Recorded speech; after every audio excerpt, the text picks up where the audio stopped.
Do you want to achieve your goals? If yes, then you're in the right place.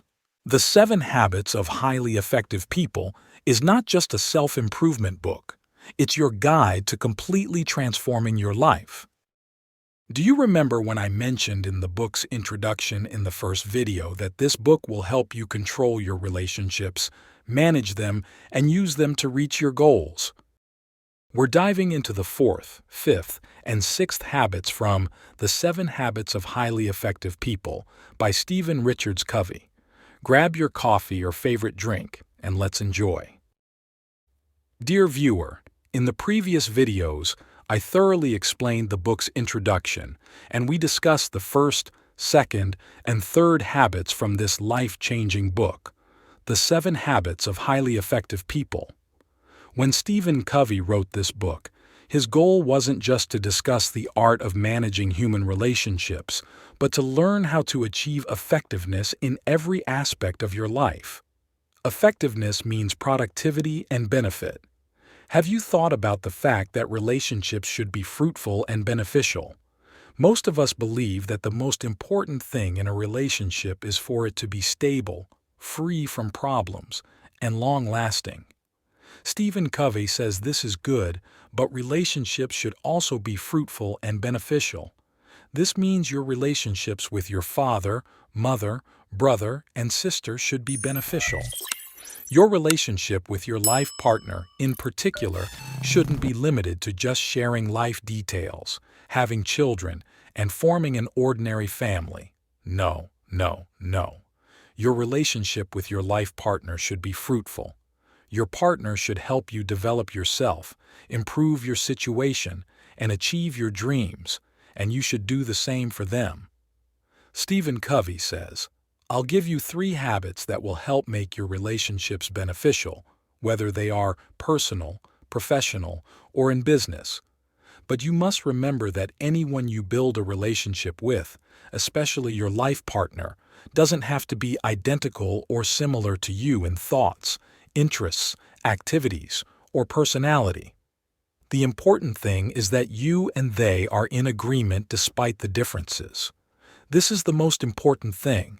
Without agreement, the relationship won't be sound and stable. And if it's not sound and stable, it won't last long, and it certainly won't be fruitful. The 4th habit, from The 7 Habits of Highly Effective People. In this habit, Stephen Covey discusses 6 approaches to achieving benefits from any relationship. If it's a personal relationship, you'll learn how to reach an agreement. If it's a professional or business relationship, you'll learn how to make deals. These approaches are win-win, win-lose, win, lose-win, lose-lose, win-win, or no deal. The first approach is the win-win approach. You win, I win, and we all agree that this is the best way to achieve benefits.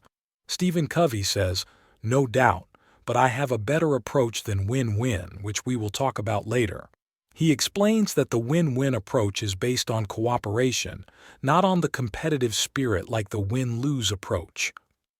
The win-lose approach only exists in competitive environments where comparisons are frequent. If your mindset is competitive or based on comparisons like who is better than whom, you will use the win-lose approach. This approach is definitely not healthy in relationships. Covey sends a message to every parent. Be careful not to create a competitive spirit among your children and avoid any opportunities for comparisons.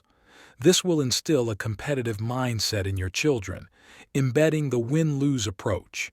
They will always think about how to win against their sibling. The same applies to managers. I hope this video reaches you. Avoid creating competitive environments among employees, and don't think that you will achieve effectiveness or productivity by fostering competition and comparisons among them. Awards like Employee of the Month or Employee of the Year promote competition. Instead, try to foster a spirit of cooperation, not competition. Stephen Covey says, the win-lose approach is sometimes necessary in football matches or sports activities in general or in competitions and contests. In these activities, The win-lose approach should be followed. However, in your personal and professional relationships, never resort to this approach. The lose-win approach, where I lose and sacrifice so someone else can win, is wrong because people who follow this approach become easy targets for those who use the win-lose approach. They believe this approach is healthy for the relationship or serves the relationship's best interest. Stephen Covey says this is incorrect.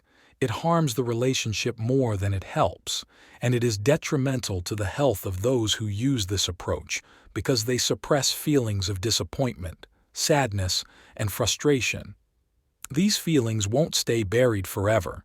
They will eventually manifest in the ugliest forms as physical illnesses such as cancer, strokes, colitis, diabetes, and high blood pressure, or as mental illnesses like depression and others.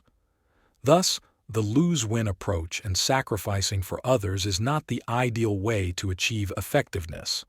Covey says, certainly sometimes you're forced to sacrifice to save the relationship, but don't use it as a permanent approach and try your best not to use it at all. After these three approaches comes the most dangerous one, the lose-lose approach. Neither I win nor you win. Stephen Covey tells a story about a wife who filed for divorce from her husband and won the case, with the judge awarding her half of the husband's assets.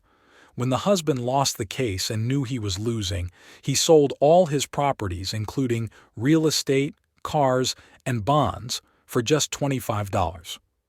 The wife got $12.50, and he got $12.50. This is the lose-lose approach. People who try to use the win-lose approach often end up using this approach.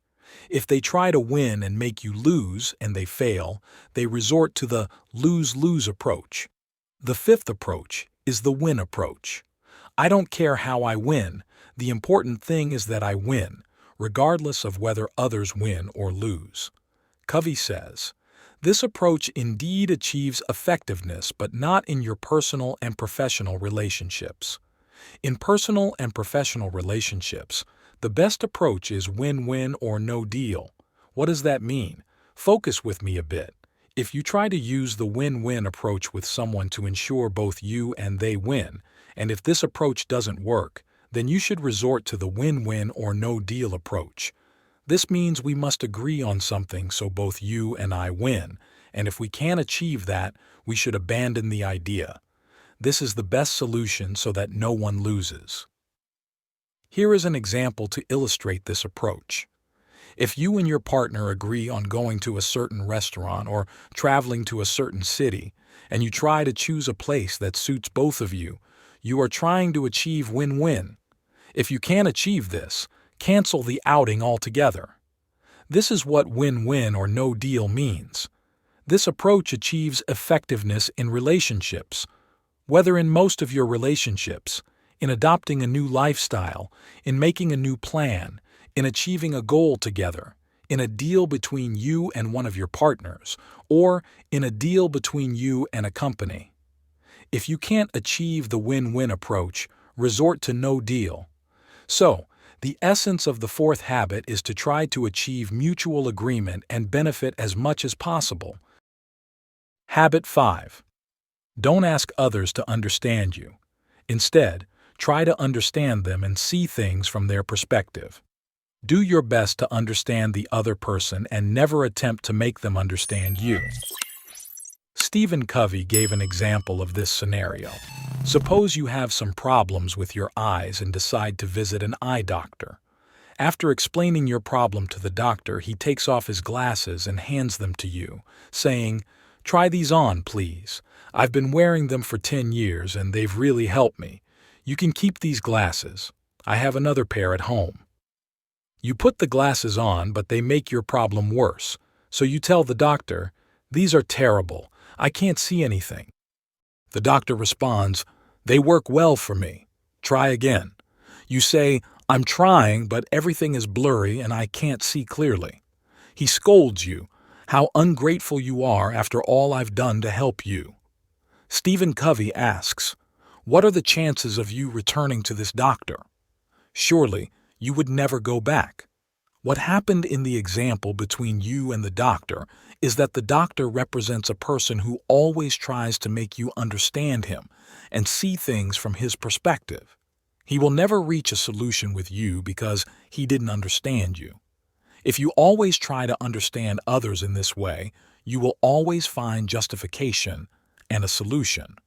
So, if you want to build the agreement that exists in the fourth habit and achieve mutual benefit in any relationship, try to understand others well rather than asking them to understand you. Habit 6. The last of the habits of synergizing with others is the habit of synergy. The concept of synergy is quite different from help. Help means that I assist you with your problem or in reaching your goal only, while synergy means that I treat the goal you want to achieve as my own, and the problem you want to solve as my own problem. I try to live what you are living and think about what you are thinking. This is synergy. Once you adopt this mindset of synergy instead of just help, the question, should I help him or not, won't even cross your mind. You will immediately see that the matter concerns you, just as the problem is your problem and the goal is your goal. Stephen says, when you synergize with others genuinely, be sure that they will synergize with you, and what you give to people, they will give back to you. Dear viewer, we have come to the end of this video covering the fourth, fifth, and sixth habits from the book, The 7 Habits. I hope you enjoyed it. Stay tuned for the 7th habit in the next video. If you liked the explanation, give us a like and subscribe to the channel for more valuable and beneficial content. Thank you for watching and for your precious time.